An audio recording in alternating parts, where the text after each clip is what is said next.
Ghostbusters is probably pretty high up on many people's favorite movie lists, if not at least among their favorite comedies. First released in 1984, with a sequel following in 1989, Ghostbusters was one of those 80s movie franchises that were a pop culture crown.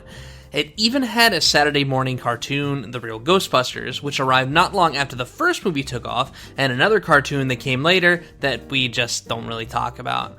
I think that one has a cult following, so if you're one of those people that really loved it, please forgive me, I just couldn't get into it.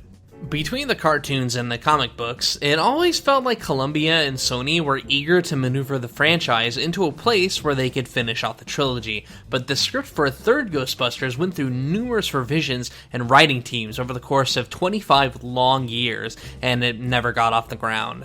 It was eventually thrown out in favor of the attempted all-female reboot in 2016, and yeah, that's another aspect of the franchise we don't talk about, for good reason. Watch that dumpster fire at your own risk.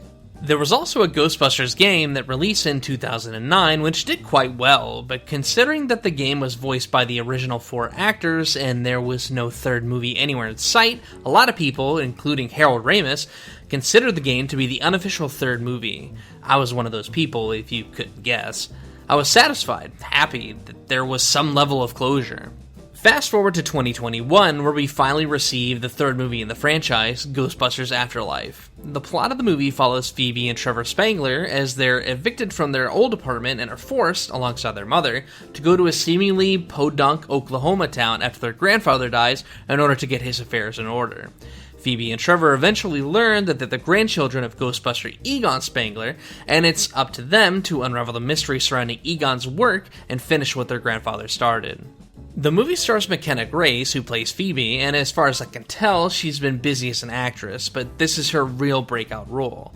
If I'm wrong, feel free to correct me in the comments, but skimming her IMDb doesn't really have anything that sticks out at me. On the other hand, Trevor, played by Finn Wolfhard, should be instantly recognizable as Mike Wheeler from Stranger Things, but he fits in pretty well here and doesn't stick out too badly. There are some other actors here, such as Paul Rudd, who you should recognize as Scott Lang from Marvel's many movies, among several other notable works, but they aren't exactly the focus. So before we continue on to the spoilers, it's time to ask that pressing question: should you watch this movie?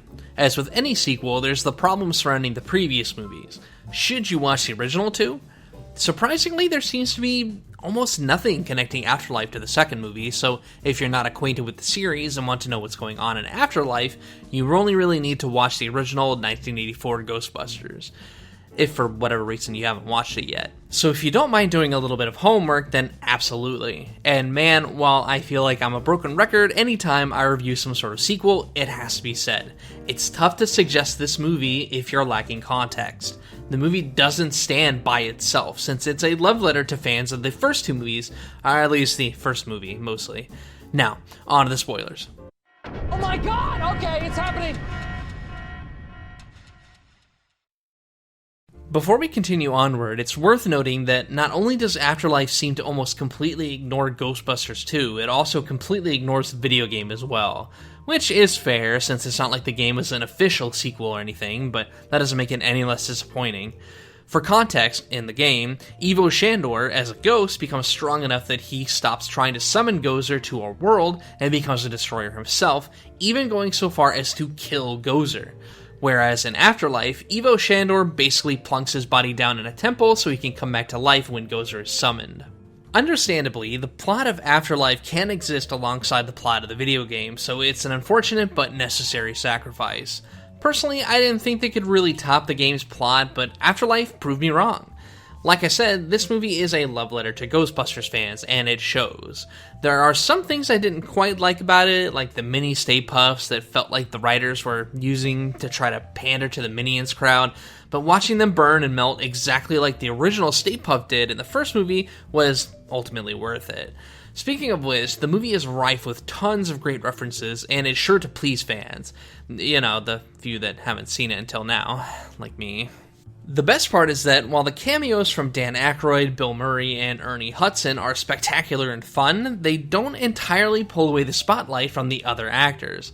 The CGI of Harold Ramis as Egon Spengler is very, very noticeably CGI, but they did the smart thing and not let him talk, which I think would have detracted from the sentimentality of the scene he's in. Not that we couldn't have seen it coming, but there's a sadness to the loss of Egon and the dedication of the movie to the late, great Harold Ramis that actually made me shed a tear. It wasn't just a reunion for Spengler's family, but it was a reunion for Ghostbusters fans who finally get some real, legitimate canon closure. So as you can imagine, there's really not a lot I have to say about this movie that's bad. It's not perfect by any means, but I didn't exactly go into a Ghostbusters movie expecting Citizen Kane. I went into it expecting Ghostbusters, and that's exactly what I got and all I could possibly ask for. They pretty much nailed it in my opinion, and I loved damn near every moment for what it was. So, did you enjoy Ghostbusters Afterlife? Let me know in the comments, and be sure to subscribe and give the video a like if you haven't already. We've also got a Twitter, link in the description below. See you soon.